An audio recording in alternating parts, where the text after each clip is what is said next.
Delta four theory, क्या आपने delta four theory के बारे में सुना है? डेल्टा फोर थियरी एक ऐसा सीक्रेट सॉस है जो आपको स्टार्टअप की दुनिया में एक ऐसा आइडिया दे जाएगा जो बहुत बड़ा बिजनेस बन सकता है और आपकी ज़िंदगी बदल देगा। लेकिन ये डेल्टा फोर थियरी है किसकी? ये डेल्टा फोर थियरी, ये फ्रेमवर्क ये मेरा तो नहीं है, लेकिन ये डेल्टा फोर थियरी का फ्रेमवर्क एक ऐसे बहुत बड़े स्टार्टअप फाउंडर का है who has created startups that are worth billions. तो ये डेल्टा फोर थियरी है कुणाल शाह की, जिनको हम सब जानते हैं। Kunal Shah, the founder of CRED, that is a startup valued at over $6 billion. $6 billion से भी ज़्यादा वैल्यूड ये कंपनी है क्रेड, जिनके फाउंडर है कुणाल शाह। और क्रेड के पहले भी उनका एक बहुत फेमस स्टार्टअप था फ्री चार्ज नाम का, जिसे उन्होंने $400 मिलियन, करीबन 3,000 करोड़ रुपए में बेचा था। तो आप समझ सकते हो कि अगर ऐसा बंदा अगर अपना सीक्रेट सॉस, अगर एक ऐसा थियरी, एक ऐसा फ्रेमवर्क अगर शेयर कर रहा है तो वो कितना इफेक्टिव हो सकता है। एंड यही डेल्टा फोर थियरी, ट्रस्ट में, बहुत इफेक्टिव है। अगर आप आपके हर आइडिया को अगर इस डेल्टा फोर थियरी से अगर आप कंपेयर करते चलोगे तो फिर ये डेल्टा फोर थियरी एक बहुत इफेक्टिव फ्रेमवर्क है। 10, 20, 30, 50 आइडियाज़ होते हैं हमारे पास, लेकिन उसमें से कौन से 2 आइडियाज़ है, कौन सा एक आइडिया है जो सच में बड़ा बन सकता है, तो वो कैसे फाइंड आउट करेंगे? तो वो फाइंड आउट कर सकते हैं इस डेल्टा फोर थियरी को यूज़ करके, क्योंकि एक बार आपने ये डेल्टा फोर थियरी यूज़ कर दिया तो आपके पास जो आइडिया बचेगा that will be like a pot of gold, right? And वो आइडिया आपको एक बहुत अच्छा बिजनेस बना के दे सकता है। तो अगर आपको ये डेल्टा फोर थियरी जानने में इंटरेस्ट है तो ये वीडियो जरूर आखिर तक देखना। कुणाल शाह की ये थियरी है जिसको मैं और इलेबोरेट वे में बहुत सारे एग्जांपल्स के साथ में आज डिस्कस करने वाले हैं। एंड आप अपने स्टार्टअप में इसे कैसे अप्लाई कर सकते हो ये भी आज हम लोग इस वीडियो में देखेंगे। तो अगर आपको ये इंटरेस्टिंग लग रहा है, साउंड कर रहा है, एंड अगर आपको सच में स्टार्टअप बिजनेस की दुनिया में इंटरेस्ट है तो फिर ये वीडियो जरूर आखिर तक देखना। So hey guys, my name is Siddhant and welcome back to new video. आज की वीडियो में बात करने वाले जिसका नाम होता है डेल्टा फोर थियरी। तो क्या है delta four theory? Delta four theory अगर मैं आपको इंटरेस्टिंग वे में बताऊं तो delta four theory is nothing but it is a key to unlock the pot of gold. And मैं इसलिए बोल रहा हूँ unlock the pot of gold, क्योंकि पॉट ऑफ गोल्ड जो है वो एक बड़ा बिजनेस, वो है बहुत सारा पैसा। लेकिन अगर आपको उससे अनलॉक करना है, उस आइडिया को अनलॉक करना है, तो आपको उसके लिए डेल्टा फोर थियरी चाहिए, जो डेल्टा फोर थियरी आज मैं आपको बताने वाला हूँ। स्विगी, ट्रू कॉलर, व्हाट्सएप, ये जो इमेंसली सक्सेसफुल जो बिजनेसेस है, स्टार्टअप्स है, उनके पीछे भी डेल्टा फोर की थियरी है। और वो आगे हम लोग एग्जाम्पल्स में, एग्जाम्पल बाय एग्जाम्पल देखने वाले हैं कि कैसे आप डेल्टा फोर थियरी आपके हर एक आइडिया में अप्लाई कर सकते हो और पता कर सकते हो कि सच में ये आइडिया में दम है कि नहीं है। तो डेल्टा फोर थियरी को जानने से पहले आपको मैं कुछ एडवांटेजेस, कुछ फ़ायदे बता देता हूँ उस आइडिया के, उन आइडियाज़ के जो डेल्टा फोर थियरी यूज़ करने के बाद में निकल के आते हैं, राइट? तो आपके पास 10 आइडियाज़ है, आप उसमें डेल्टा फोर थियरी अप्लाई करोगे, आपके पास बचेगा एक आइडिया। तो उस एक आइडिया में, उस एक बिजनेस में क्या बेनिफिट्स आपको मिलेंगे, क्या एडवांटेजेस है उस एक बिजनेस के, वो मैं आपको बताता हूँ। सिर्फ 3 एडवांटेजेस है। The first is irreversible behaviour. एक बार आपने वो प्रोडक्ट, आपने वो आइडिया, आपने वो बिजनेस मार्केट में उतारा तो लोग आपका बिजनेस यूज़ करने के बाद में, आपका प्रोडक्ट यूज़ करने के बाद में वापस कभी दूसरे बिजनेस, दूसरे कॉम्पिटिटर के पास नहीं जाएंगे। इसकी गारंटी मैं आज आपको देता हूँ। तो इरिवर्सिबल बिहेवियर, एक बार जो आपका कस्टमर बन जाता है वो हमेशा आपका कस्टमर बना रहेगा। The second is willingness to keep using the new product, right? And अगर आप इस डेल्टा फोर थियरी को यूज़ करके अगर आप एक ऐसा आइडिया बनाते हो तो उस आइडिया में इनिशियली बीटा लेवल पे कुछ अगर ऊपर नीचे भी है तो भी लोग, तो भी आपके कस्टमर्स आपको छोड़ के नहीं जाएंगे, क्योंकि आपका वो बिजनेस आइडिया इतना तगड़ा होगा कॉम्पिटिटर्स के मुकाबले, पुराने ट्रेडिशनल मेथड्स के मुकाबले, कि लोग आपको आराम से समझ देंगे कि भाई आपका आइडिया इतना ज़बरदस्त है, इतना तोड़ है कि ये सजेशंस लो, इसके ऊपर काम करो और इसको और इम्प्रूव करो, हम लोग यहाँ पे रुके हुए हैं और जब भी आप एक नया प्रोडक्ट वापस से लेके आओगे हम लोग इसको ज़रूर यूज़ करेंगे।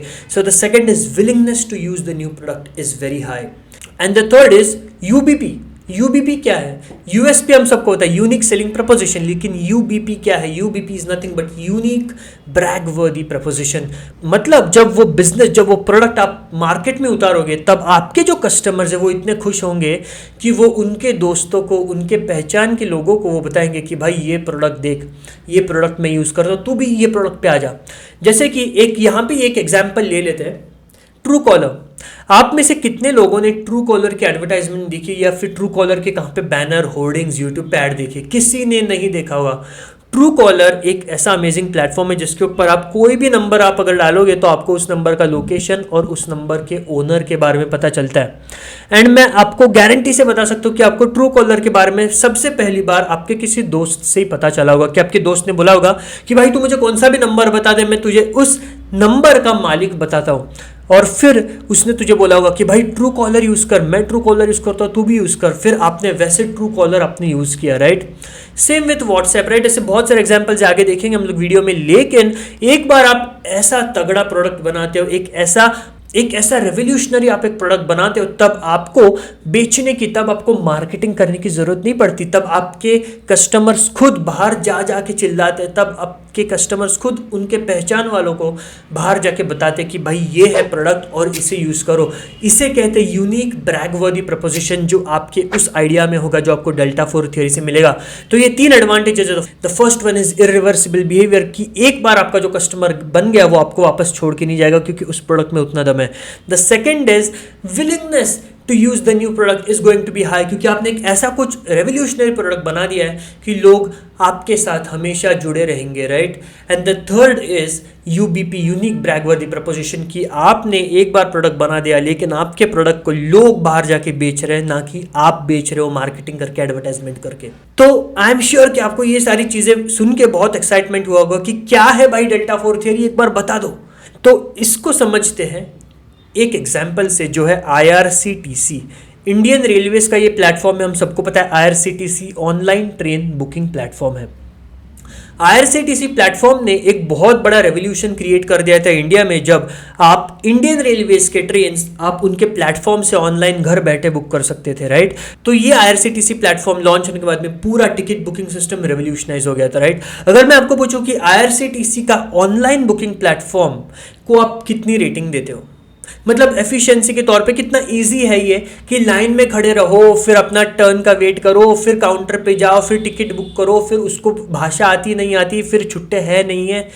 तो इस ट्रेडिशनल मेथड के मुकाबले, जहाँ पे आपको लाइन में खड़ा रहना पड़ता था, उसके मुकाबले IRCTC का ऑनलाइन बुकिंग प्लेटफॉर्म कितना इफेक्टिव है, आपको 10 में से रेट करना है। बहुत लोगों ने, मैंने इसके ऊपर पोल लिया था, बहुत लोगों ने 10 में से 8 या 9 नंबर दिए थे। और आप वही ट्रेडिशनल मेथड को, कि भाई धूप है, बारिश है, सुबह है, रात है, शाम है, आपका टाइम वेस्ट हो रहा है, आपकी एनर्जी वेस्ट हो रही है, फिर वहां जाने के बाद में बहुत कंफ्यूजन हो रहा है, तो उस ट्रेडिशनल मेथड को बहुत लोगों ने 2 या 3 नंबर दिए थे 10 में से। तो ऑनलाइन को अगर हम लोग 10 में से 8 पकड़ते हैं, ऑफलाइन मेथड को अगर हम लोग 10 में से 3 पकड़ते हैं, तो 8 - 3 बचते हैं 5। तो इसका जो डेल्टा है, इसका जो डिफरेंस है between the new method and the old method is greater than 4, it is 5, right। 8 - 3, the delta is 5। And ये है डेल्टा 4 थियरी, कि जब आपका नया प्रोडक्ट और आपकी पुरानी मेथड का जो डेल्टा है, उसकी जब रेटिंग का डिफरेंस 4 या 4 से ज्यादा होता है, तब आपकी डेल्टा 4 थियरी उसमें हिट होती है, एंड तब आप एक पॉट ऑफ गोल्ड हिट करते हो। अगर आपका नया मेथड भी लोग 5 या 6 पे रेटिंग दे रहे, पुराना मेथड भी 3 या 4 पे रेटिंग दे रहे, मतलब आपका जो डेल्टा है वो 2 या 3 का है, उसमें कुछ मजा नहीं आएगा भाई, उसमें आप कुछ बड़ा नहीं फोड़ोगे। लेकिन जब आपका डेल्टा 4 या 4 से ज्यादा आता है, तब आपने पॉट ऑफ गोल्ड हिट कर लिया, ये आप समझ लीजिए। इसका एक बहुत बढ़िया एग्जाम्पल लेते हैं, और एक स्विगी जोमेटो से पहले आप अगर रेस्टोरेंट या फिर किसी होटल से कोई चीज़ ऑर्डर करनी होगी, तो फिर आपको पहले डायरेक्टरी में नंबर ढूंढो, फिर वो नंबर पे कॉल करो, या फिर जब गूगल था तब गूगल से रेस्टोरेंट का नंबर निकालो, फिर कॉल करो, फिर शायद से वो रेस्टोरेंट होम डिलीवरी दे भी नहीं रहा होगा, फिर आपको उसमें टाइम वेस्ट होगा, फिर वो डिलीवरी देगा लेकिन कब आएगा, आप उसको ट्रैक कैसे करोगे, फिर चार्जेस ऊपर नीचे आते हैं, कौन से चार्जेस उसने लगाए, ये सब पता नहीं होता था, राइट। लेकिन स्विगी जोमेटो ने इतना रेवोल्यूशनाइज कर दिया कि आज आप 1-2 क्लिक के अंदर आप खाना मंगा सकते हो, ऑनलाइन पे कर सकते हो, आप ऑर्डर को ट्रैक कर सकते हो, आप आपके डिलीवरी ड्राइवर को भी ट्रैक कर सकते हो। तो कितने लोगों ने यहाँ पे स्विगी जोमेटो यूज करने के बाद भी होटल को कॉल करके ऑर्डर किया है, राइट। या फिर कितने लोगों ने स्विगी जोमेटो होने के बाद भी होटल पे जाके होम डिलीवरी या फिर पार्सल आप लेके आए हो? कोई नहीं। मैं दावे के साथ कह सकता हूँ कि यहाँ पे जो भी इस वीडियो को देख रहा है, एक बार आपने स्विगी जोमेटो यूज़ कर लिया, कोई भी नॉर्मल रूटीन एक कॉमन कॉल करके या फिर वहाँ होटल पे जाके पार्सल पिकअप नहीं करेगा। एंड इसलिए स्विगी जोमेटो को आप 10 में से कितने नंबर देंगे? मैं तो 10 में से 9 दूंगा, क्योंकि इतने एफिशिएंट प्लेटफॉर्म्स है स्विगी और जोमेटो कि डेफिनेटली 10 में से 9। आप ऑपरेशनल टाइमिंग्स देख सकते हो होटल के, आप डिस्काउंट्स ले सकते हो, आप प्राइसेस देख सकते हो, आप डिलीवरी मंगा सकते हो, आप उसमें स्पेशल इंस्ट्रक्शंस डाल सकते हो। आपको एक ही जगह पे 100 होटल्स दिख जाते हैं, तो 10 में से 9 नंबर आप उस ऑनलाइन मेथड को दोगे, राइट, स्विगी जोमेटो को। और वो पुराना मेथड की डायरेक्टरी से नंबर निकालो, गूगल से नंबर निकालो, उसको आप 10 में से कितने नंबर दोगे? वही 3 या 4, 2 या 3, राइट। तो जब आप इस ऑनलाइन मेथड के और उस पुराने मेथड के 9-4 या फिर 9-3 आप करते हो, तो उसका भी डेल्टा 5 या 6 का निकलता है। एंड नो डाउट कि इस सेक्टर में जो भी स्टार्टअप्स है वो इतने बड़े बने, राइट, क्योंकि इस मार्केट की, इस सेक्टर की डिमांड बहुत हाई है। लोगों को आज घर बैठे या फिर ऑफिस में बैठे बैठे खाना चाहिए, एंड ये वो इतना इफिशिएंटली डिलीवर कर रहे हैं कि इनका डेल्टा बहुत हाई है, क्योंकि इन्होंने खाना ऑर्डर करना इस मेथड को ही रेवोल्यूशनाइज कर दिया। And that is the reason they have struck a pot of gold. And आज स्विगी हो या जोमेटो हो, 6-7-8 बिलियन डॉलर के कंपनीज है, नो डाउट, राइट। तो डेल्टा जब भी दोनों आइडियाज का 4 या ग्रेटर देन 4 होता है, तब अपने पॉट ऑफ गोल्ड हिट कर लिया, ऐसे आप समझ सकते हो। अब यहाँ पे कुछ आइडियाज भी है जहां पे लोगों ने ट्राई किया, जहां पे लोगों को लगा कि भाई ये आइडिया क्लिक हो जाएगी, लेकिन वो चली नहीं, क्योंकि वहां पे डेल्टा 4 या 4 से ज़्यादा नहीं था। इसका एक बहुत बड़ा एग्जाम्पल है ऑनलाइन क्लोथिंग। आप ऑनलाइन कपड़े मंगाते हो, है कि नहीं?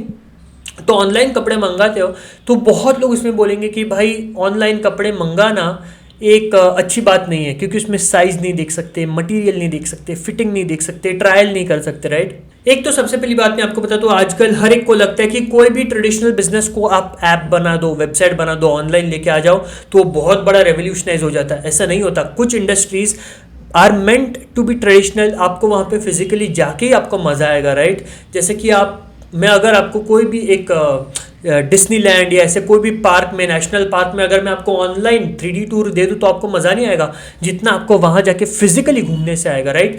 वैसे ही क्लोथ्स की शॉपिंग, आप किसी भी स्टोर में जाते हो, वहाँ पे आप 3-4 कपड़े ट्रायल करते हो, आप मिरर में देखते हो, फिटिंग चेक करते हो, मटीरियल चेक करते हो, एंड उसके बाद आप कपड़े उस दुकान से शॉप करते हो। लेकिन वही चीज़ अगर आप किसी भी ऑनलाइन प्लेटफॉर्म से, मिंत्रा, अमेजोन से अगर आप खरीदोगे, फिर वो घर आता है, कभी फटा हुआ निकलता है, कभी टाइट होता है, कभी उसका मटीरियल एज एक्सपेक्टेड नहीं निकलता, फिर रिटर्न करना पड़ता है।